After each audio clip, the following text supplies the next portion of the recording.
Today, we're going to talk about the other superpowers. You know, the ones that are shaping our world but don't actually represent a single country. Let's get into it. For most of history, when you talked about global politics, you were really just talking about countries. Power was pretty straightforward. It was about who had the biggest army, the most land, the fanciest diplomats. It was a world run by states, plain and simple. But what if that's not the whole story anymore?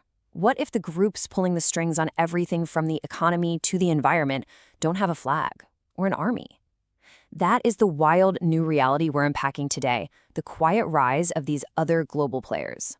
So, to really appreciate how much things have changed, we first have to take a quick look back at how the world used to work. For a long time, the thinking was really simple. States were the main characters in the global drama.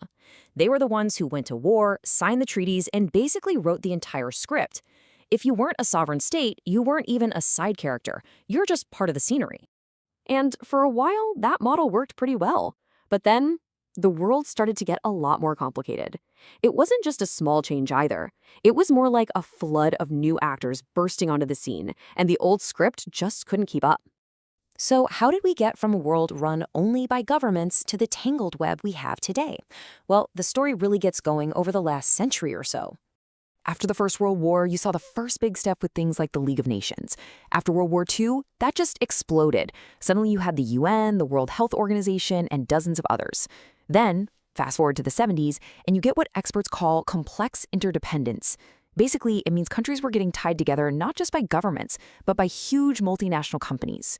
And then the internet came along and completely supercharged activist groups, giving them a global megaphone. So this massive historical shift brought a whole new cast of characters into the spotlight. All right, let's meet these new players. So what exactly is a non-state actor? Well, in the simplest terms, it's any group or even a person who has real political clout and operates across borders, but isn't a country. They're the ones moving money, goods, people, and ideas all over the globe, often completely outside of government control. First up, you've got the IGOs, or intergovernmental organizations. Now, these are the ones that are actually built by states. Governments get together, they sign a treaty, and voila, an organization is born. We're talking about the heavy hitters here, the UN, the World Bank, the IMF. They're like the official clubs where countries go to try and sort out global problems. Then you have NGOs, non-governmental organizations. These are totally different. They're private, nonprofit groups that are usually fighting for a specific cause. Think of Amnesty International pushing for human rights, or Greenpeace advocating for the environment. And let me tell you, the internet was an absolute game changer for them. It let them become a kind of global conscience, putting massive public pressure on governments from all sides. And of course, you can't talk about power without talking about money. So say hello to multinational corporations, or MNCs. We're talking about giants like Microsoft, Disney, or Tata Steel. These companies don't just sell things in other countries. They have offices, factories, and employees all over the world. That gives them incredible economic power, enough to really influence what governments do. And the list doesn't end there.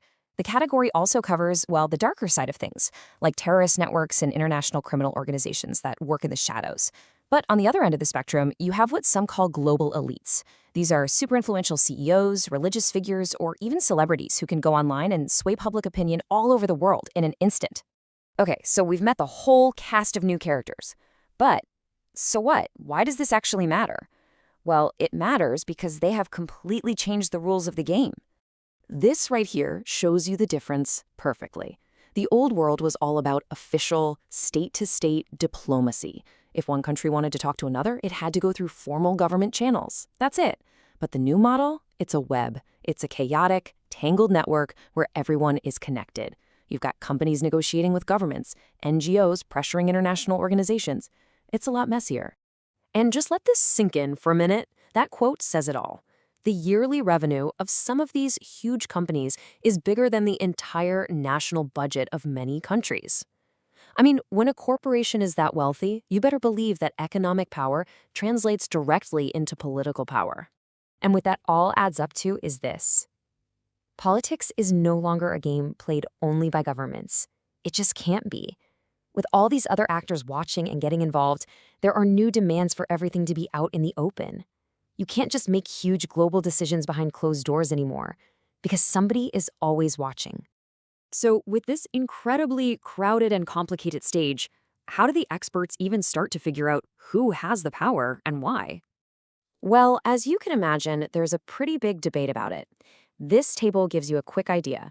You've got your realists who are kind of old school.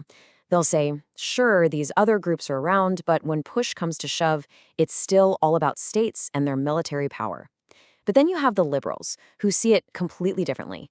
They argue that these new actors, especially the big organizations, are absolutely essential for cooperation and keeping the peace. But no matter which theory you find more convincing, the big takeaway is crystal clear. The era of a states only show is long gone.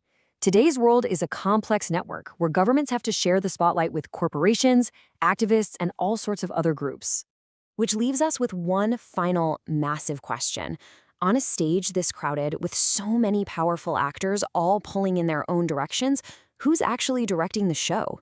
Who really gets to write the script for our global future? That's the great puzzle of power in the 21st century.